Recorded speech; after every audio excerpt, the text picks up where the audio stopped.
primary tendency is to just focus on what can't be done. And if that's all we look at, then we get really discouraged and frustrated.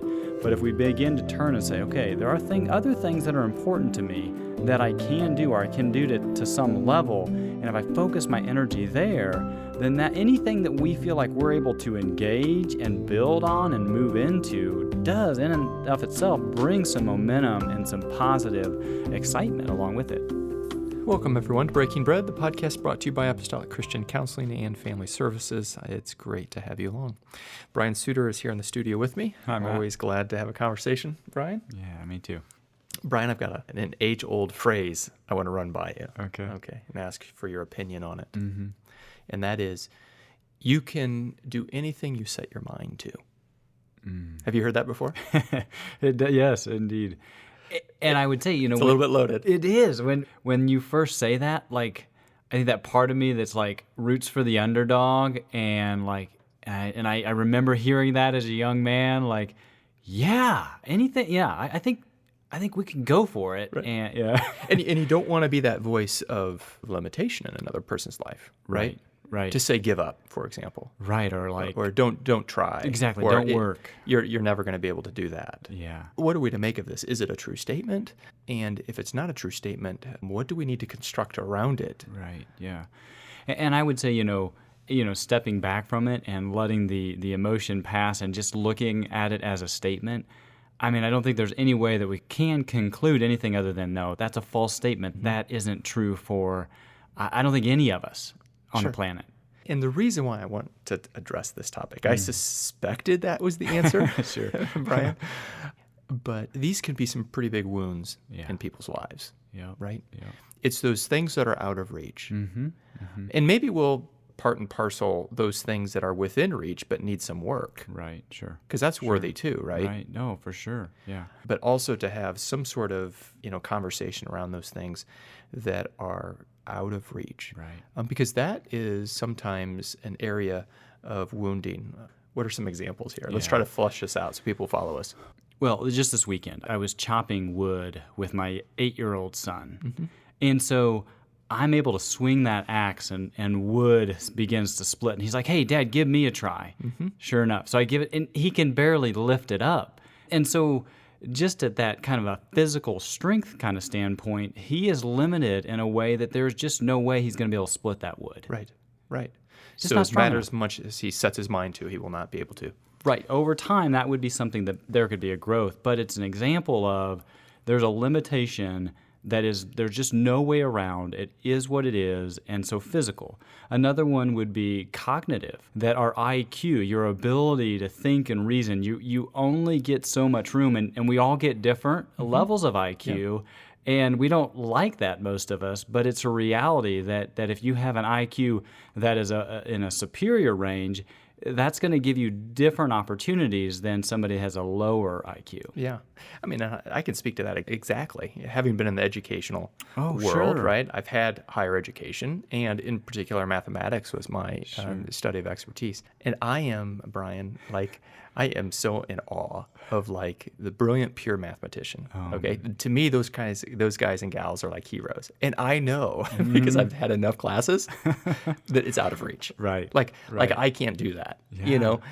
And so I very much bump up against the ceiling there of what I can and cannot do, and that goes for a lot of areas of our life. Oh, absolutely. And it's interesting, even as you're talking about that, sometimes we don't realize how high the ceiling is until we broaden our horizon and we get around others and their ceiling is either so much higher or so much lower than ours.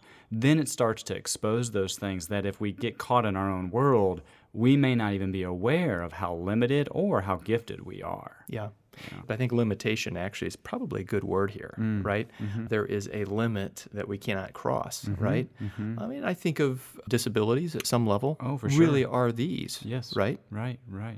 Yeah, for example, somebody who's had an arm amputated, a physical disability like that, they're gonna come certain limitations that come with that.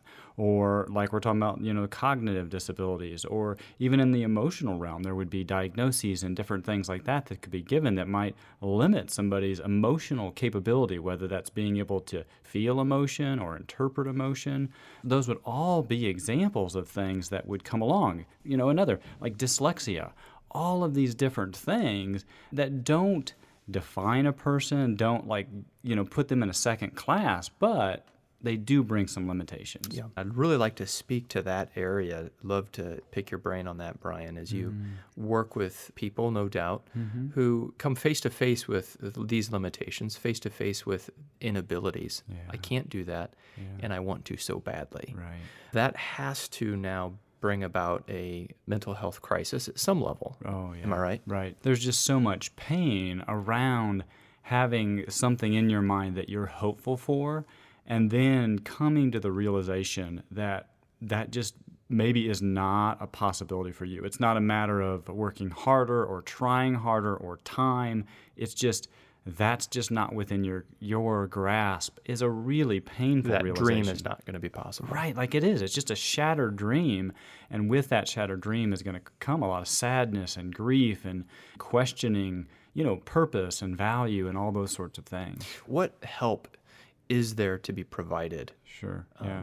I think the starting point would to be able to see that as a loss, that's a very real loss that occurs when there's a hope that's not able to be fulfilled. And with that loss would come a lot of grief and sadness and wrestling with questions. And in that if we could be a safe place where those could be expressed and received and validated and even processed through, that would be extremely helpful, I think. So it sounds to me it's a bit of a grief type of process that we've spoken of in a number of different times before. Sure. That expression of the pain and disappointment. And I would just say with that, there would be one tweak to that, and that would be, in this space especially, I think it would be important to recognize the lie that maybe comes alongside of that, and then how to walk through that lie in a helpful way.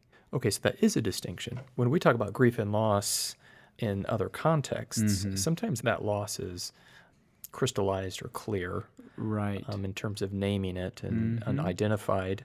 Sure. And even while this one, inabilities and weaknesses, can be identified, there is something else that we need to do because there's a lie. There could very well be a lie. Let's fill that out with an example. Well, I think, for example, it's very easy when you've got an inability for that to breed the idea that there's something wrong with you that devalues you. And so that would be maybe something a lie would attach to. For example, like I'm a waste. Or I can't do anything. Like it catastrophizes it into that everything I do is wrong, I'm incapable of anything, and it starts to just paint a really negative So picture. If I can't do this one thing, I can't do everything or anything. Exactly, yeah, that it starts to get pervasive and move across all things, and then just moves us away from even thinking about what can I do, or maybe I'm not important. Exactly, yeah, that would be. I think that would be one that we deal with, right? Because we see, wow, everybody who can do this thing, man, that's really useful. I cannot, so I'm not useful. Right, because these inabilities a lot of times we can look out and publicly we feel very different, and in some ways we are very different depending on what that inability is, and then that can really move us away from feeling like we're a part of the group. And even in that, I think on the front end, like we've talked about at the beginning here, is sometimes trying to distinguish between, is this a limitation that is like not something that can be grown in versus something that is maybe a weakness that you could work on and even get better at, even if you can't get as well as you'd like.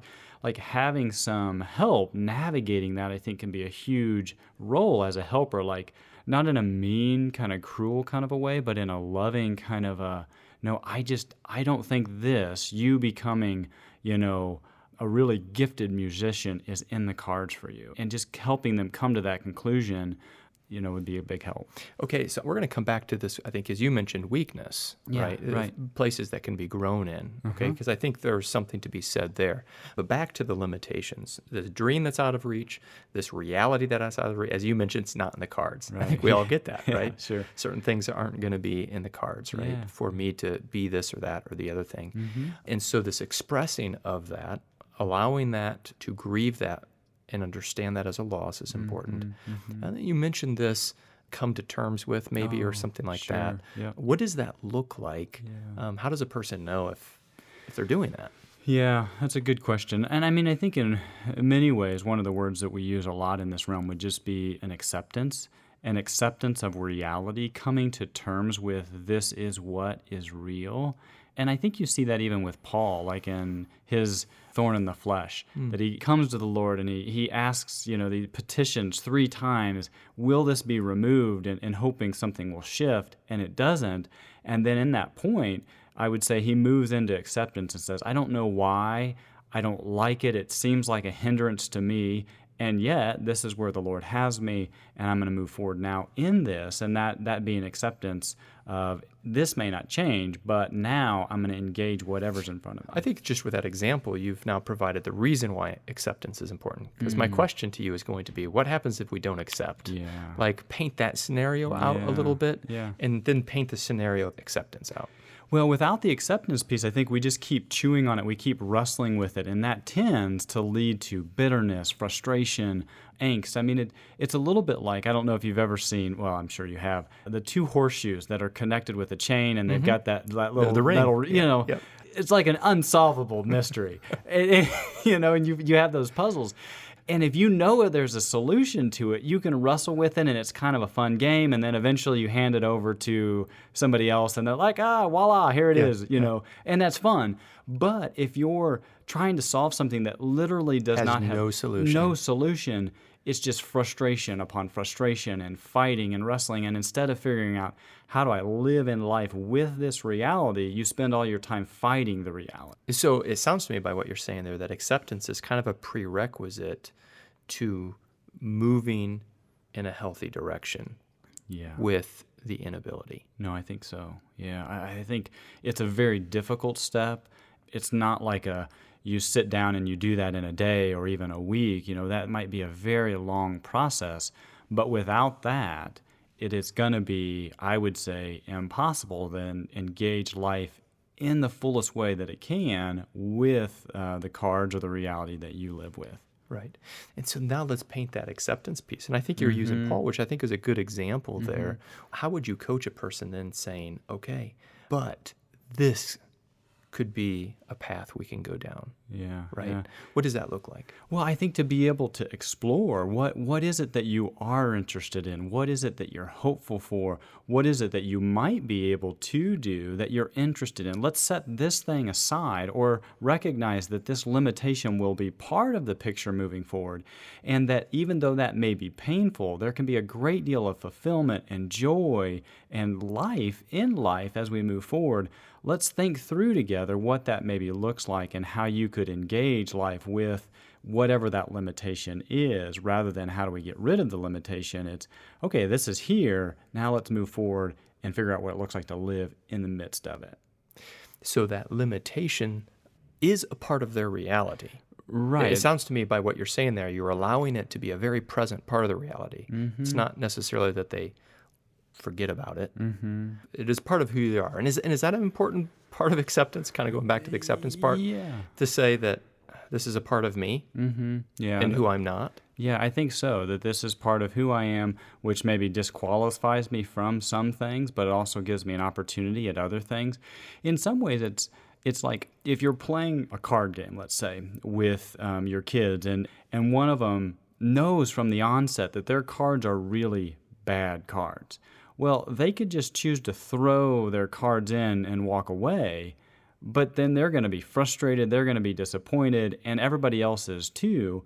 But they can still participate in the game, even if they have poor cards. That means that they may not end up on top at the end. They can still engage relationships and have fun with everybody and be a part of the experience, even if they're not going to come out on top because of the cards they've been given. If That makes a lot of sense. And so what I get a sense there is there's a pivot. And perhaps that's what we're asking of all of us with limitations. Right. When we come up against a ceiling, right, or a limitation, we acknowledge that ceiling or limitation. We grieve it. We have to come to an acceptance, or else we'll just keep beating up against it. Right. And then there is a pivot. Yeah. Say more about that pivot in the way that you might inspire a person in your office or help them think about that pivot and what that looks like. Yeah, yeah. Well, I think it would be interesting to help them, again, identify what are the things that are core that you would say you want to be a part of your life. That if somebody were to say, tell me who Matt Kaufman is or what's important to Matt, and you identify a handful of things, like, oh, let's say he's a hard worker, or that he loves people, or he cares about people. Okay. So those are things, those are characteristics that you can carry no matter what your limitations are. And how do we then bring those limitations into this task in front of you that we can inspire? There is a lot of things that you can do. How do we focus on what can be done, whereas our primary tendency is to just focus on what can't be done? And if that's all we look at, then we get really discouraged and frustrated. But if we begin to turn and say, okay, there are other things that are important to me that I can do, or I can do to some level, and if I focus my energy there, then that anything that we feel like we're able to engage and build on and move into does in and of itself bring some momentum and some positive excitement along with it. Brian, I think you've just given us an insight into the mindset of people, and it resonates with me. Like, oh yeah, that's what I do. Yeah. And that is what we focus on and where we place our mind energy. Right. Is it that thing that is out of reach? Does that thing that's out of reach define me? Right? Yeah. And it very often can. Yeah. As opposed to, all right, what is within reach? Right. Or what can be obtained with effort and good toil. Right. Right? Yeah. And some of that's really what we're looking for too. Yeah. It's going to require that. Yes. And again, admittedly, that can be a very difficult thing to do, but also brings a great opportunity. If we can engage that as a worthy thing to pursue, and once we find it, that it can be an excitement and, fun, then we can step into it. It seems like we have a pretty good vision for the grandeur Right. of those things that are out of reach. Right. Yeah. And we have a very limited, if non-existent vision for those other things that are within reach. Yeah. Yeah. And so really you're calling on a visioning here. I think even as a larger community of believers, that it inspires me to think about how do we see value and purpose in lots of different roles, whether it's within the church or within the community, that we elevate those rather than our tendency can be, these are the important things. And they're celebrated ones. These are the celebrated ones. These are the ones that have prestige and all of those sorts of things, but rather to be able to create a mindset and a culture that says, no, let's see the value and the purpose and the dignity in all of these various things. It reminds me, is it Corinthians 12 or when he's talking about the body, right? Okay, yes. And the least part of the body is the most needed, or Paul says it so really well. Yes. And I think it's one of those things we all kind of wink at, we kind of get, but we don't. Right. And sometimes, Brian, I wonder, we go into heaven and like all of a sudden everything's flipped right side up. Oh, man. Yeah. And we'll all of a sudden realize that, oh my goodness. For sure. Absolutely. I think there's no doubt to some degree that will be certainly our experience. And it makes me think of like even just a young man who's been involved in our family who's got some cognitive limitations, but the joy that he brings and in just the experiences, and there's just such value and joy with him being around, and he plays such a vital role, even though there's very observable limits there. Yeah. That's a great example. Let's now go to this weaknesses thing. I said I'd come back to that. Okay.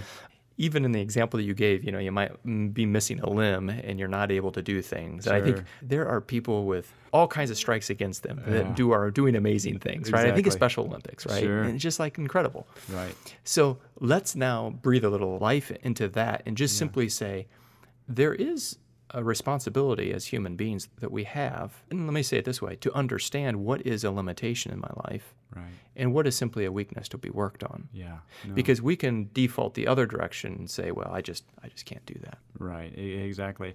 And so that might be even just a good thing to think about. One of the common kind of areas of temperament that's measured is the area of how persistent someone is. And some people are just so persistent and they will not give up for anything. And depending on where you're at on that spectrum, maybe provide some insight if you're somebody who's going to be quick to give up and you need to try and step into pursuing, growing in a weakness versus somebody who's so persistent that you might have to say, you know what, acceptance might be the key here. Yeah. So I think I think that's that's helpful. Yeah. I think that's important. It is very important. And again, that's where I think you may want to bring somebody in who can provide some wisdom and input into that space for you to help you kind of know which Because is which. sometimes we're too close to it. Right. And maybe too blind to it to really know the difference between a weakness and a limitation. Let me define those again. A limitation being that thing, the ceiling is there, you cannot reach past it, whether it's a physical, whether it's cognitive, whether it's just simply not in the cards. Right. And a weakness are those things that, you know what, with effort, practice, with some study, with some effort, there with can some be grit, growth. we can do this. Yeah. And so in those areas, to be able to accept, you might have still the acceptance of in the moment there's going to be limitations in the sense that you may not be able to do it as well as you'd like, but it's a weakness in the sense that with time and effort, those two ingredients together, it's likely that you can get better at this thing or that thing. And many things in life fall into this category where it's a weakness that we can grow in and we want to grow in. Brian, give us a perspective on just personal growth and mental health and that type of thing. Is it, let me say it this way, because sometimes, once we get out of school and we get out of that even early career, all of a sudden you don't have the impetus necessarily to keep working or keep improving at certain things. Right. People aren't grooming you in those ways. You know what I mean? Yeah, definitely. So I'm interested in your thoughts. Yeah.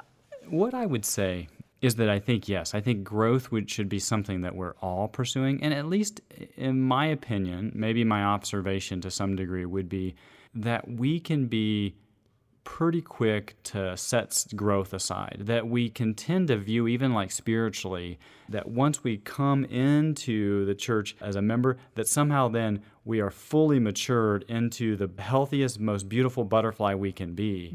And we forget the sanctification piece. And I think sometimes then that carries over into most areas of our life, that we're just like, either you have it or you don't have it. Or if there is growth that occurs, it just is over the course of time and experience and age that just naturally comes. And those are true. But how much greater if we can say, wait, no, this is an area that over the next year I'd like to grow in. I'd like to get better at. And we do that with maybe financial goals or things like that. And I'm going to need to participate in the process. Yeah, like you are going to have to be able to say, this is something that I'm invested in. This is how I'm going to go after it. This is who I'm going to bring into this space, and then really participate in that. And that's really, I think, the best ingredients for growth. Yeah, I like that. Brian, this has been really fascinating. I think it's good for all of us because all of us have limitations and we all have weaknesses. And all at different areas and different places. And just to bring a wherewithal to say, this is a difficult part of all of our lives, right? Yeah. Dreams that are out of reach, right? Maybe we've tried and failed at certain things, and we're coming to the hard reality of what's not in the cards. What I've heard here today, Brian, is being able to discern that, realizing that I can't go further here because it's a limitation, but I can grow in this direction, and that's important that I do. Yeah. Right. None of us like the reality of limitations, but they are here from our Creator. I think they're for our good. And even John 9, talking to the blind man. And why was that there? Well, not because of someone's sin, but that God might be manifest and glorified. Yeah, you know what I love about that passage too? It's just the very first phrase. It says he saw the blind. Jesus sees that. He sees us. He sees us in our limitations. Yeah. He saw the blind man in his blindness, and he sees us in our weaknesses and our limitations as well, which I think has got so much hope to it. It's beautiful. Thanks each one for being here. Thanks for listening in. We hope and trust this could be helpful, and bless you. Goodbye.